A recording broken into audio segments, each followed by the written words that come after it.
Welcome to this week's episode of Being Human. Delighted to say I'm here with Patty and Jack Phillips. They are the CEO and the chair, respectively, of the ROI Institute. They're also the authors of the book, Show the Value of What You Do, Measuring and Achieving Success in Any Endeavor. Patty and Jack, welcome to the show. Thank you, Richard. Pleasure. Thank you. Thank you. And I really can't wait to get into this. And I'm imagining that there is a big section of our audience who are involved in leading projects, of getting projects off the ground, and have a need for what it is that you're teaching to convince others and bring others along in terms of getting projects into action. So I'm really excited today to be delving into this topic. And before we get into the meat of it, I'm just interested to know, a bit of background of how you, both of you, came to this topic. It seems to me like you've dedicated a good chunk of your lives to this topic. So where did it all start? So, Jack, you go ahead and kick off. It started actually with me. I was engineer in background and worked with an aerospace company called Lockheed Martin. And I flipped over into the learning and development team, started teaching there. But I had a request to show the value of one of our major programs, all the way to ROI, if I could do that. And we struggled with it, but we did it. I at the time was working on a master's degree in statistics, and this became my statistics project. My thesis project is to show the value of this major program. And from that, what we were able to do is to keep that program funded, and that was the part was in question, and also got more support for it, and we actually made it a better program. So I walked away from that experience saying, hey, this is a pretty good thing to do, is to show the value of what you do all the way up to even maybe the financial ROI, as we did in that case. And it really is a great way to keep your funding and getting the support you need and getting the project improved, make it better. So from that, we started putting more structure, more processes around it. We wrote our first book on that way back in the 80s. And since then, we've written over 75 books. And we started this company. Patty joined us early in the process of about 25 years ago. And Patty, why don't you pick it up from there? Yeah, so my entree into this was a little more serendipitously. I spent about 13 years in corporate America and working for a large organization, and then began working with Jack in this process and working with clients in the process. And I really valued the process because it's based on fundamental, good sound research. So good research. It was work that I like to do. And that's the research, the cost benefit analysis, the statistics. But also we could see how it was really helping individuals within the organizations demonstrate the work that they were doing. So not just the projects they're working on, but really the value that they were bringing to the organization. And we found more and more that that's what organizations need. And it just provides that insight that decision makers are often lacking when they make those funding decisions.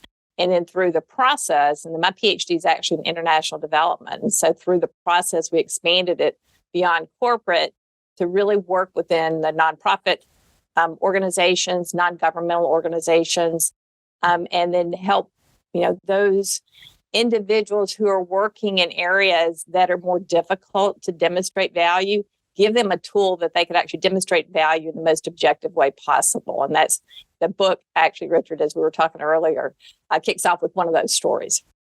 Yeah. And I'm really keen just to start then diving in, and we can come to that story, Patty. I think that'd be a good one. But where it started for you, Jack, with that learning and development program, I'm intrigued. What was the program, and how did you show the value of it? Well, good question. It was actually what we call a cooperative education program. These were college students who alternated work and school. They work for the company a semester and they go to school a semester. And it was a program that lasted usually 5 years for the student, and they got their degree and they got a lot of experience. I had 350 co-op students representing 16 universities. They're all engineering. And we're doing this for the chief engineer. And the salaries for the co-op students when they're working were actually on my budget. Right. And so you can imagine 350 students making a good wage here. It's a lot of money. And I would just take my expense and my salary and my assistant's salary and all of those salaries, and I'd send it to the chief engineer every month and charge it to him because we're doing it for a recruiting tool. So he was the one that brought up a point. Is this really adding value? So what we did a classic experimental versus control group. We looked at the graduates in the company who came through our program as the experimental program, and then we compare it to those who did not have the cooperative education. That's a control group. And we look at the difference in terms of how long they stay with the company, how did they progress in the organization, their performance, actually.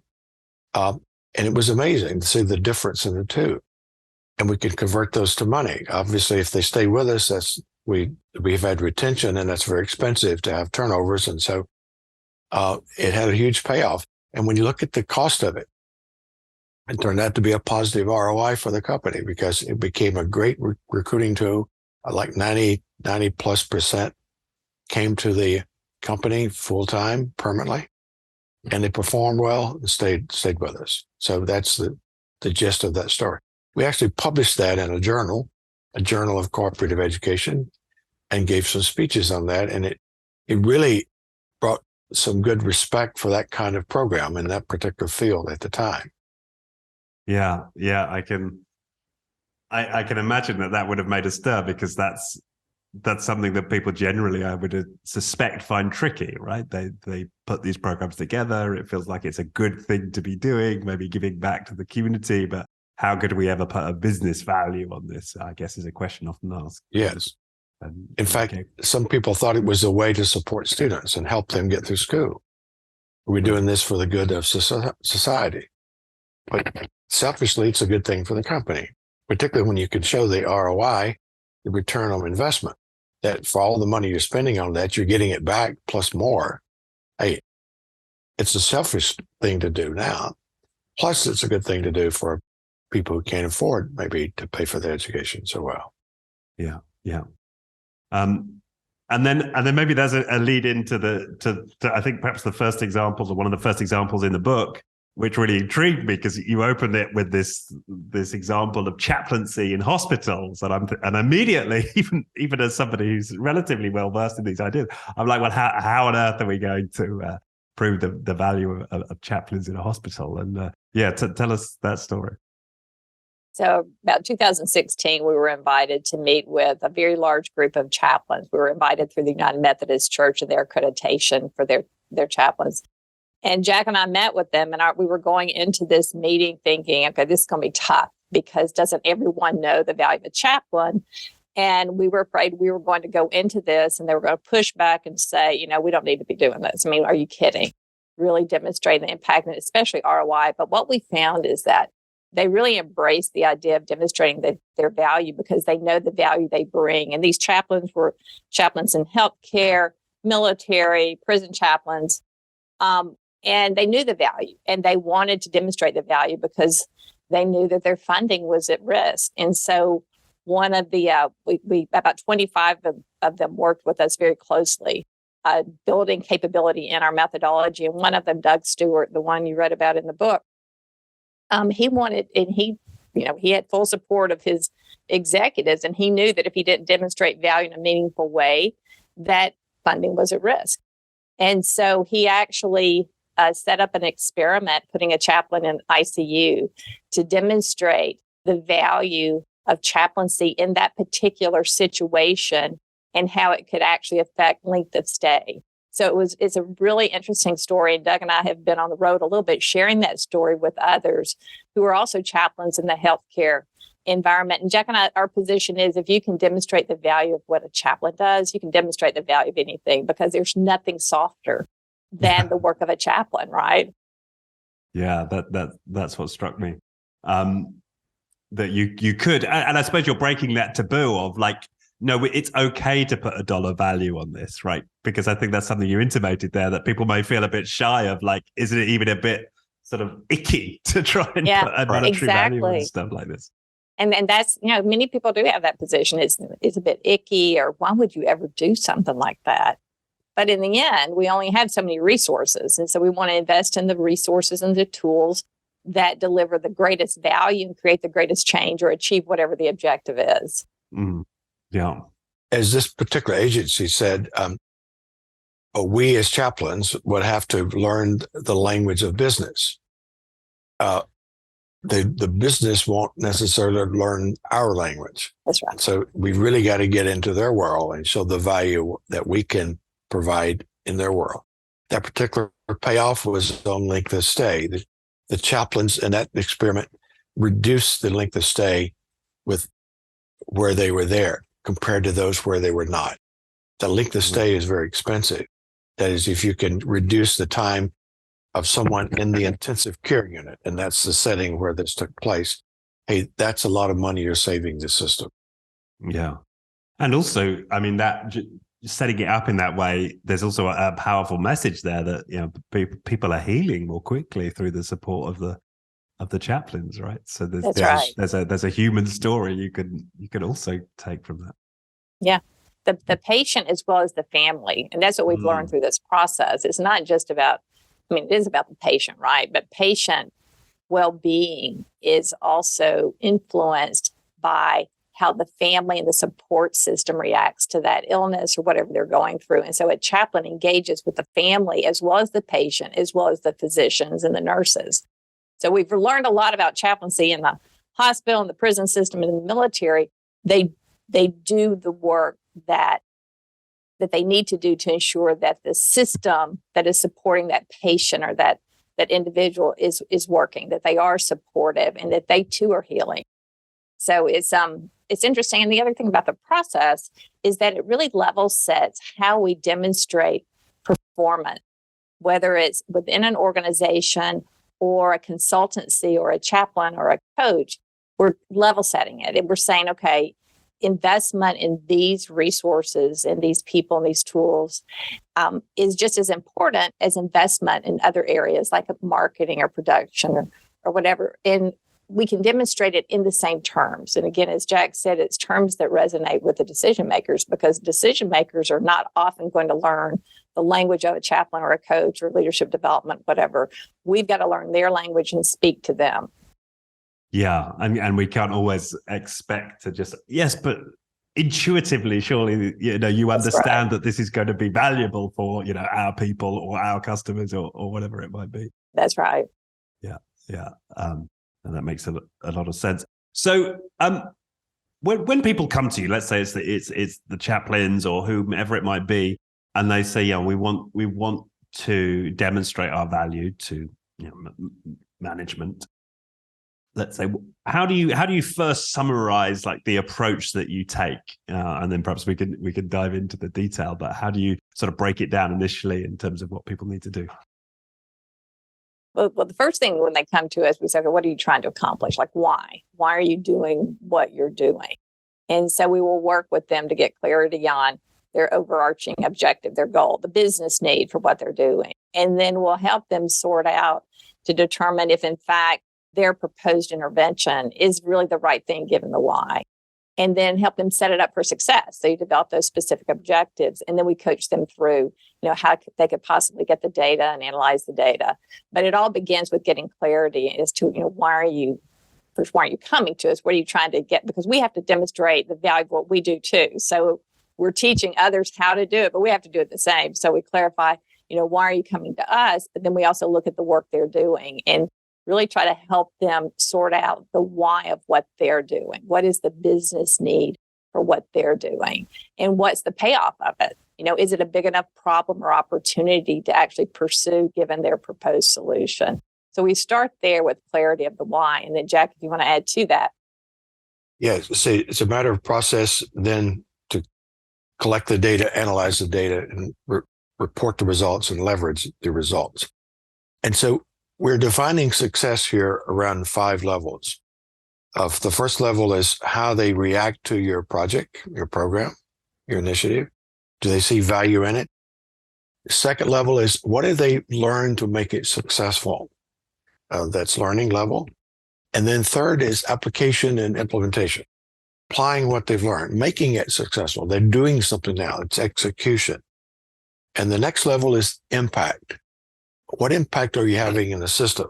Those are measures already there somewhere, just like the chaplain impacted length of stay in the hospital.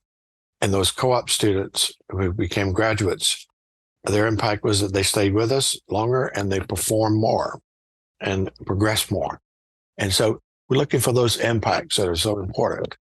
And then we sort out the effects of the impact from the program compared to other influences, so we know how much that we've actually achieved, and then convert that to money and calculate the ROI. The ROI is the fifth level.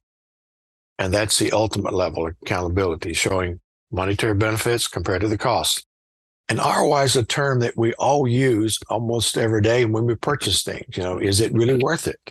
Mm-hmm. And that's what our funders and donors and supporters are often asking is this worth it? It's the ultimate level of accountability. So we move through those 5 levels. There's like a logic of chain here, a logic model from reaction, learning, application, impact, ROI. Right. And where do you find that you have to do the most work with people on, helping them through this process? What do people often need the most sort of coaching and training around? It's actually convincing them and showing them that this can be done. It is being done by literally thousands of people, and it's not that difficult. And also, there's a fear of the outcome. If my program is not working, why do I want to show someone that value? And we'd say, well, if it's not working, there's a good chance that it's not something you've done. It's something that failed in the implementation, execution. You need to know that. The people who are concerned about it need to know about it. And this is a way to see what we can do to make it better, improve it. But if you follow those steps that Patty outlined there, starting with the end in mind, the business need, making sure we have the right solution, and we expect success by designing for it, we minimize or almost eliminate the possibility of a negative ROI in the end. So getting people into this. And this is one reason we wrote this book. It's a very straightforward, easy to read book. It's only 150 pages. It's got very little numbers and calculations and math there, but it's got lots of stories, as you point out, 20 stories there in that book. So it's getting people into this, and when they get into it, they can see, okay, I see how it's worked. It's logical. All of this makes sense. Then they'll get into it. So our other books, unfortunately, have been too long sometimes. The average size of our book is probably, in terms of pages, about 400 pages, maybe 500 for a lot of them. And it's got things like money on the cover, ROI on the cover. Show me the money is one of our book titles.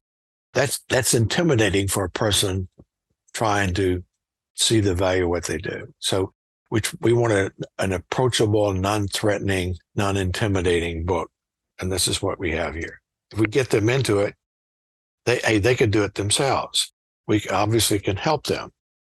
We can teach them more. But the point is, we laid out enough here for you to go do it. Yeah, no, and that's right. And it is a very, it's an accessible book, absolutely. And I don't think I think I counted like 1 or 2 formulas through the whole book. So yeah, that's right. So I wonder what might be is there a good example we could use that we could just kind of step through people through to illustrate, these steps in the process and bring it to life for people so they get a better sort of understanding of the process? Maybe it's one of the 2 we've mentioned, or maybe there's another one. Well, one is, I think it's very current in today's environment, is a person who went home to work remotely during the pandemic.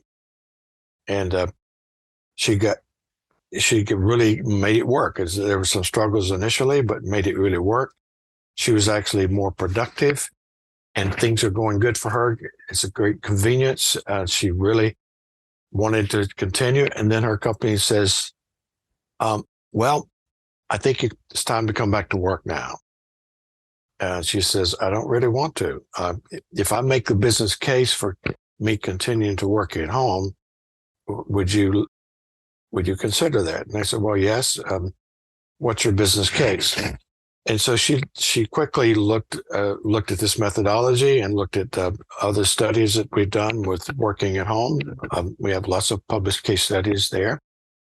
And so she's basically told the company, says, look, first, your big issue is, do people see this as valuable for them? And will it work for the individual? And certainly in my case, it does, she says. I've learned how to do it. See, she's working through reaction and learning. And I made it work. And we make it work. We have good collaboration. We have good engagement. My manager is okay with this. It's working. And here's the impact. The first impact is that I'm giving up my office and staying here. That's a huge saving for you. That's one impact. The second is, if you don't let me work at home, I'll be leaving, and that's a turnover. And we know it's going to cost you this much money to replace me. That's another impact.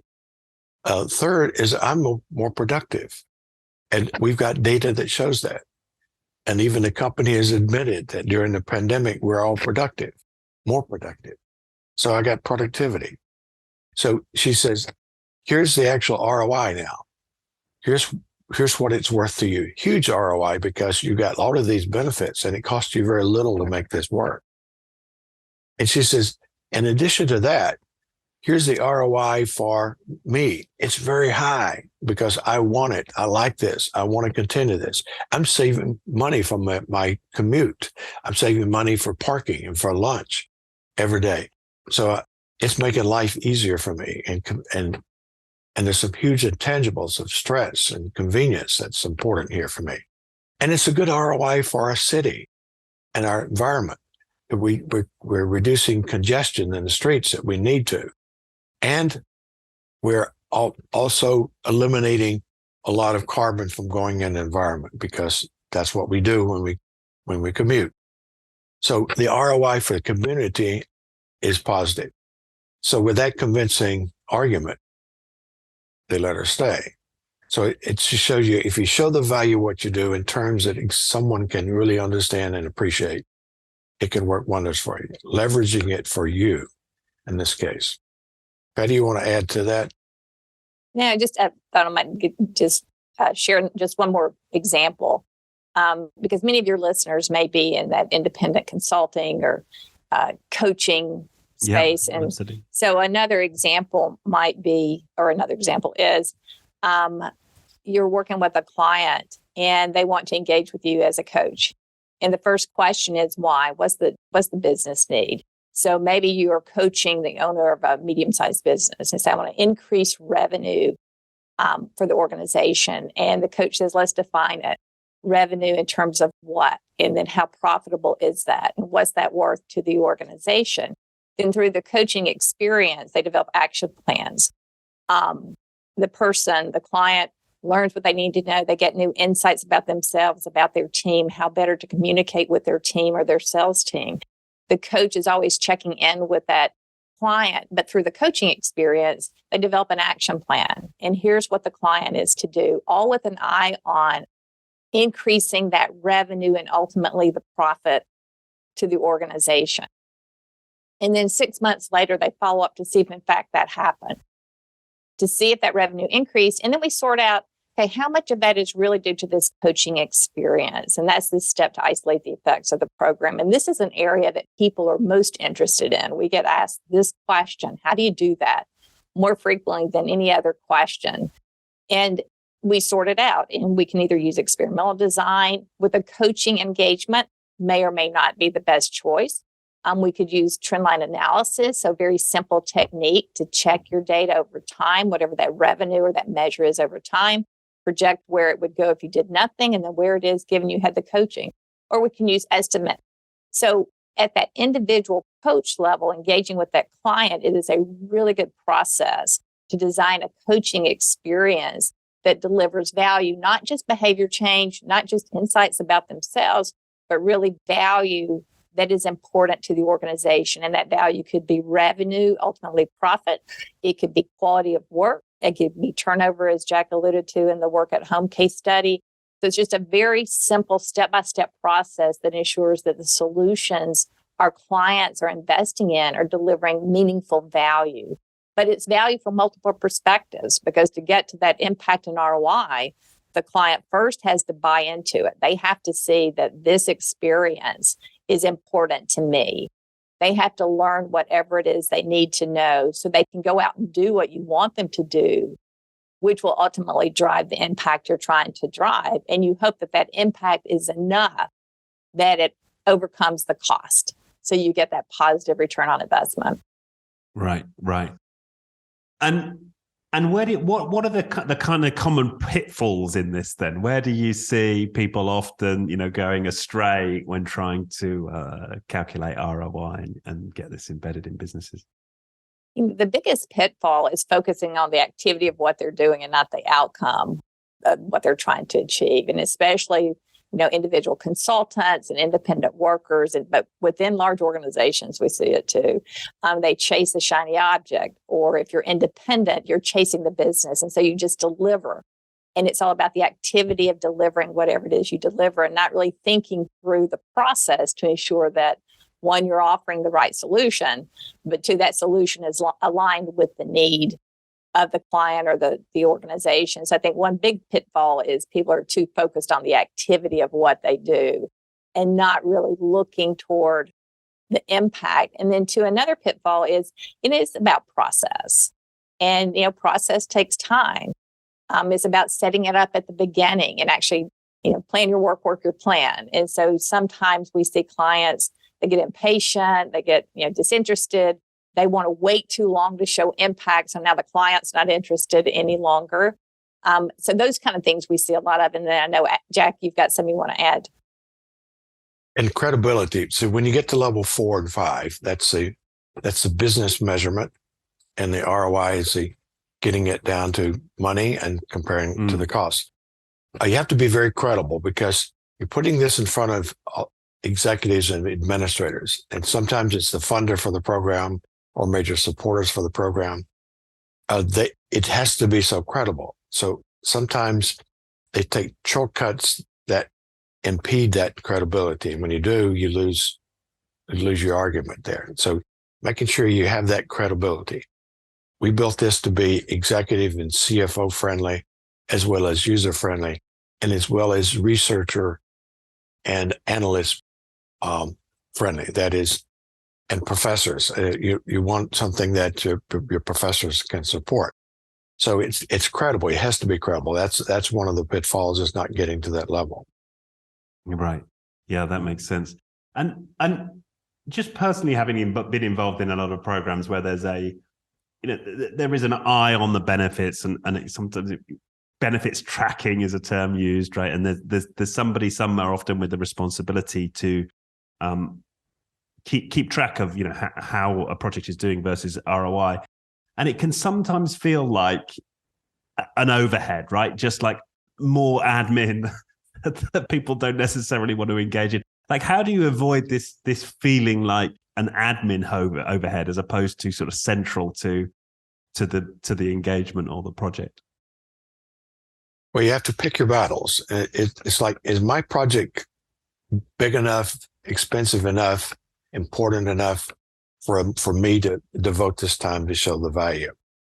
There's a lot of things we do that it doesn't get to that level of scrutiny. And so if it's a major issue for you, it's important for the organization, then we've got to do that.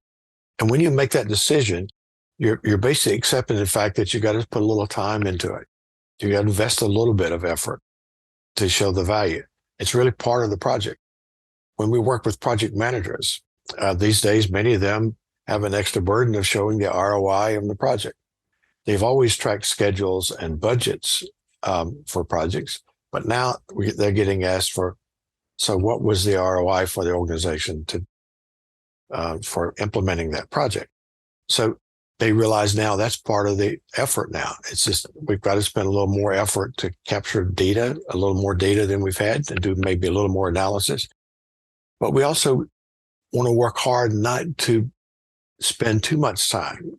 We're always looking at ways that we can streamline the process and take some shortcuts and still not lose our credibility. So we don't get bogged down and have paralysis by analysis. So we can work through that, I think, in most all cases. Patty, you want to add to that? No, just what you said, Jack. It's baking it into the project. Many of the measures at the business level are there anyway. They're in the operating systems. And today anymore, we just have so much data that are available to us, or at least available to someone in the organization. So if we can't get to it, we say, okay, who can? And let's go make a friend and get to it. So we're in just a much better place than we were 25 years ago when we didn't have all the systems talking to each other. So many of the impact measures are already there. So it's just a matter of checking the data. And again, if you have to rely on someone to help you with that. And then in terms of the data collection and the analysis, just building it right into the program. If we do the work up front, if we start with why are we doing this anyway, we've defined the measure. We know what the value of the measure is. You've already got the data you need for the numerator. You have a good handle on what the cost will likely be. And it's just a matter of filling it out in the end. And then two, it's just leveraging technology to collect data, using action plans, building it all in. So it can be very inexpensive compared to the program cost. And we always say, you don't need to spend any more than 5 to 10% of the program cost on the evaluation or the demonstration of value to impact an ROI. You just don't need to spend that much. What makes it complicated is when we want to demonstrate the value of the work we do, but we don't know why we did it in the first place.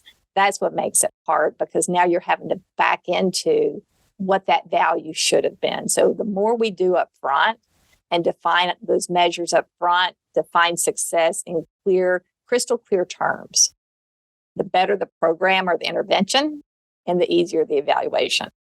Yeah. I tell you what comes to mind, and I think you do touch on it on the book, is OKRs. That is a current trend in business, objectives and key results. And we've touched on that in the show. But I find that that's a very useful mechanism to force people to think about, especially numeric outcomes up front before they start. Exactly. Because part of the discipline with results is those results need to be quantifiable. And whether that be customer satisfaction, employee satisfaction. And I've been working with OKRs quite a lot with clients, and I've never found a scenario where if we didn't think about it long enough, we couldn't find something we could put a number on that we could track and think about upfront. So yeah, it was interesting. I saw those in your book, OKRs. Yeah, we like that process. Go ahead, Jack. Sorry. Well, I just wanted, that's a step in our model. It's the third step is to expect success, and you expect success by setting those very clear objectives. So we want people to have objectives for how we want the team to react to our project, what we want them to learn, what we want them to do, and the impact. The key thing, as you suggest, is the impact. Making sure we have a very clear objective, very specific objective, whether we call it OKR or SMART objective. It's very disciplined and focused. And the research for the last 60 years on objectives is very clear. You have no objectives, you get very little outcomes. A vague objective gets you more. A very specific objective, like in the form of an OKR, gets you even more. Even a stretch objective gets you even more. Getting people involved in projects to go beyond our minimum outline in our objective. And the objectives are really defining the minimum you want out of it. So they're very powerful, very important part of this, as you suggest, and you've experienced there. Yeah. But what we have to remember, it's not just about the business impact objective, that key result we're going after. It's objectives all along the way, because the objectives, the specificity in the objectives is giving us a roadmap to design whatever the intervention is. And that means we need objectives that tell us how we know that the individual or the client is buying into whatever we're delivering. How are we going to know that they're learning what they need to know? How are we going to know that they're doing what we want them to do? And then how are we going to know the impact occurs? And so when we think about, call it OKRs, call it SMART objectives, as Jack said, they're all the same. They're telling us how we're going to know we're achieving the result we want to achieve. And, specificity drives results. That vague and nebulous is going to give us vague and nebulous. But we have to be specific along the way and then use the objectives as part of the design of whatever that intervention is. You're trying to achieve objectives all the way through that chain of impact. And a lot of times we miss that. We go for the business impact objective, but then we fail to have those lower levels of objectives, which is really where the process works. The business impact is the consequence of what we've done. So when we think about OKRs, we think about objectives, we really want to think about objectives all through that chain of impact and then use them the way they were intended to be used, design solutions and interventions to achieve the objectives throughout the chain of impact. And if we do that, we will have a better program targeting the right people at the right time, the right way. We will have an easier evaluation. And then the likelihood of us getting the results we want have increased significantly. Yeah. So I think you struck a nerve there with us on that point. Yeah. We just see so many interventions out there, and we look at these objectives and they're so vague. It's like, what does that even mean? Are they not there? People are buying into it. Yeah. And it's like, you're not serving yourself. Forget the results that the client's getting. You're not serving yourself well, because there's very few really bad interventions out there. There's really, most programs, most interventions are probably pretty good, but they're implemented poorly. And it begins with the setup at the beginning. Why are we doing it? Are we sure this is the right intervention? And what are those specific objectives? And if we can set it up right, we have set ourselves up to drive the outcomes we want to, that we need to. And we've set ourselves up for a design that can work. But people just get in a hurry. They're just all about the solution and the activity and the shiny object, and they're going with it. And it's unfortunate. And there is a counter to that, to the notion of having specific objectives, and that is that we live in this volatile, uncertain, complex world, the VUCA world, and if we get too fixated and attached to a specific objective, then we miss that adjacent opportunity, in the shifting sands, and actually it can harm our agility, and it's not always an unalloyed good to have specific objectives that we stick to. And what's your response to that? Plan and pencil. And I learned that from childhood. Plan and pencil. You've got your objectives, but you also want to look at, a risk associated with them. What else could happen? So we're always thinking about the what else about it. So, and Jack, I think I cut you off again. Sorry. Well, that's okay. It's one of our rules in the book for objectives is to be flexible and make changes as needed. If things change, we have to change our objectives. And we also look at unintended outcomes. There's almost always in a project, you find things that you hadn't thought about occurring. Some are good, some are bad, but you need to look for those things. But also adjust your objectives along the way as you run into issues that say, hey, this is not possible, or this is too easy. We can actually tighten this up a little bit. Yeah. And the results of what we do, the outcomes of what we do is important, but it's more about the lessons we learn through the process. Because what we may find is, yes, positive ROI, but the employee team hated it. Well, let's balance that. May pay off in productivity, but now you've aggravated everyone else. That's not good either. So we have to look at the outcomes, but we have to look at it holistically.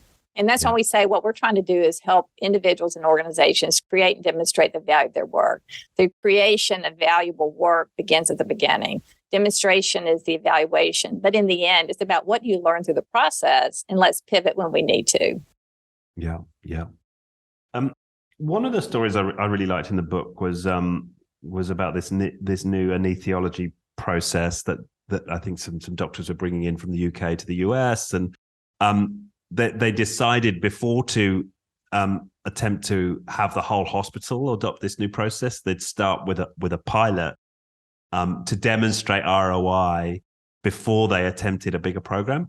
And that really struck me as like an important idea that sometimes the best thing to do might not be to attempt to calculate upfront an ROI for a big intervention, but actually to go for a smaller one to give you the data to help you build the ROI case for the bigger thing. Could you talk a little bit about that example? Yes. See, sometimes changing a process in a large organization is pretty costly. You got to make sure it's working. Even a forecast of that can be inaccurate, although it's a good process to go through. A better way is let's try it on a small number, a pilot test. So we advocate that when you've got a big application. And that's an excellent example. It was in the British Columbia Interior Health System, where they were changing their process for colorectal cancer surgery.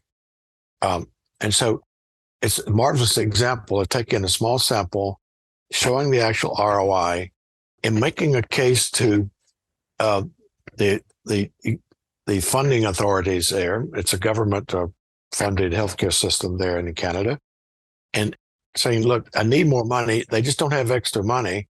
But when they see that you're actually saving some money, and they can see those savings occurring quickly, and the CFO was the first one in that example to speak up and say, I think we should do this system-wide because I can see money we're saving. I can use that money somewhere else. So it's a great way, trying a little small sample to see how the whole process can be implemented and work. So it's a great way to approach this. Yeah, because the number of times I've seen a major programs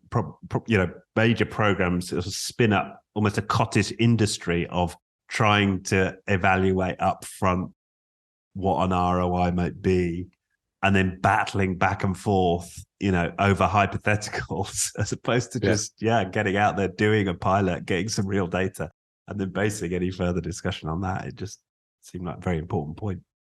Yes, it's a great alternative to just forecasting. Let's try it on a pilot basis, and so it's not so expensive. Right, and in fact, we often say that your pilot ROI is the best form of forecast because you've actually executed process. Yes. Yeah.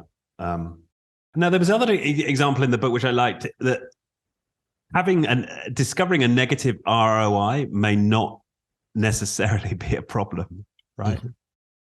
Yes. That we should not, another reason not to fear doing this. Yeah. Well, you want to be the one who finds that negative ROI before someone else does, for sure. But people are afraid that what they're doing is not adding value. But what the negative ROI is telling us is not adding value based on the measures that we've converted to money, and the cost of the program could be adding value in other ways. So when we have that negative, we want to embrace it. Okay, it didn't work. Why didn't it work? And that's the value of the lower level of data. But it's also the value of the intangible benefits, because it may be negative in terms of productivity and quality, but customers are happier. So let's look at it that way. All right, we can address negative ROI, but we often can't address that unhappy customer so easily. So we say, look at the negative ROI as an opportunity to improve the program. Because if you get a 200% ROI on something, it is very rare for someone to reflect on what went right or wrong. If you get a negative, people are going to look and say, let's learn what happened. How can we improve it? Maybe it's not the right solution, but also what are the other intangible benefits? One of our stories in the book, Casey Buckley, she's with a pharmaceutical organization, and she had a coaching intervention that they invested a lot of money in, and she and I met. And she said, I think it's negative. We looked at the data. There was nothing she could do to change it. It was going down. It was going to be negative. And she had to present these data to the senior executives, including the chief financial officer for this company. And they accepted it. They said, okay, we see it's negative, but what's so valuable is that you presented this story in a way that we never thought you could. And so we love this because now we know that this coaching intervention can deliver value. Maybe it didn't in terms of ROI yet, but the measures you presented were so valuable. So she ended up walking out of that meeting as a huge winner and contributor to the organization, yet it was a negative ROI. So we just have to, it is what it is. It didn't work out the way we hoped. How can we improve it in the future? Even the coaches, it was the sales managers were supposed to be coaching the sales team. And there was some suspicion that wasn't going on. And this not only verified that it wasn't going on so well, but also shows the impact that it has. And so the coaches says, thanks for pointing this out, because we realized that we were the problem here. We just need to step up to this and do it. So it really worked out good for everyone. And there's another example there where a Fortune 500 company, a large package delivery company, was thinking about eliminating its tuition refund program. And the reason is that they had, at that time, they were having low turnover. And this, just to clarify, that means that the company pays for the fees to go to college, right? Yeah, if they want to take a degree on their own, the company pays for it. And the assumption was we're doing that to retain people, to keep people. It's a benefit for them. And there was a rumor going on that the executives were thinking about discontinuing it because it says, look, we don't have a retention issue. Maybe we don't need this. And so this person did the ROI study as a preemptive strike here. And she analyzed the data. And what she found is, yes, it's true. It doesn't affect retention much. It's not a big factor in people staying with the company. However, what they could see is it was an excellent mobility factor because people got their degrees through this program and moved to other areas of the organization and ultimately moved up the organization.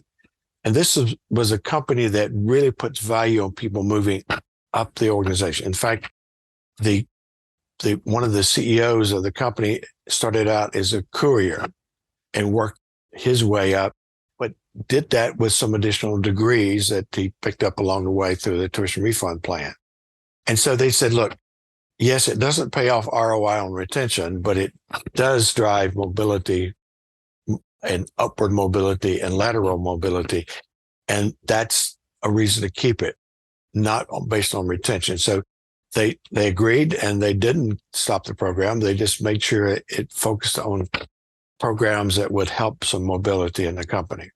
So that would have been negative if we'd done the ROI based on their assumptions. But if you look at the other measures that was driving, it made a good case for keeping it. Yeah. And you can imagine had that individual not developed the mindset of looking at the data and making clear assessments of the impact based on that data, they'd have probably never got to that conclusion and been able to tell a story from the data around it. Yes. Yeah. I mean, what comes to mind is that term that we hear a lot now in business, data-led decision-making. It seems like this sort of ROI conversation is a conduit into that, right? To data-led leadership, data-led decision-making. Yes, exactly. It helps people develop a discipline there. And we want them to make a decision on 6 types of data, not just ROI alone. And that's why we can live with a negative ROI sometime and make some changes. But we get reaction and learning, application, impact, ROI, and intangibles. Intangibles are measures in our system here that we don't convert to money. Things like teamwork and collaboration and reputation, image and brand. Things that we don't normally convert to money credibly with a reasonable amount of time, we're going to leave it as an intangible. That's still important. The intangibles can make the difference here. So we look at all 6 types of data to make a decision. It's a rich base for making that decision now. Yeah. Yeah, no, that makes a lot of sense. And it's I suppose what's great about these stories is another lens for this is data-led decision making, right? And what you're providing is a wealth of like super practical examples, and ones that may not immediately strike you as being applicable. The chaplaincy, for example, where like following these disciplines have allowed for people to make data. And that's what we were trying to accomplish with the stories. We have many case study books that we've developed. So we have lots of books that we've written and worked with others to develop their case studies, but they get so much into the weeds of the process. So it's hard to get the story out of it. So in this particular book, we just wanted to tell stories and not get into the technical aspects of it or of the process and the analysis. Yeah, and there's such there's such human stories, right? This is the big human show, but these are people getting out of ICUs earlier. This is people having better careers. This is it's great. Good. Would you think there's anything we haven't touched on this important topic? Well, I'd say the number one reason people often go into this is to keep their funding. So if you think of what happens if I don't do this?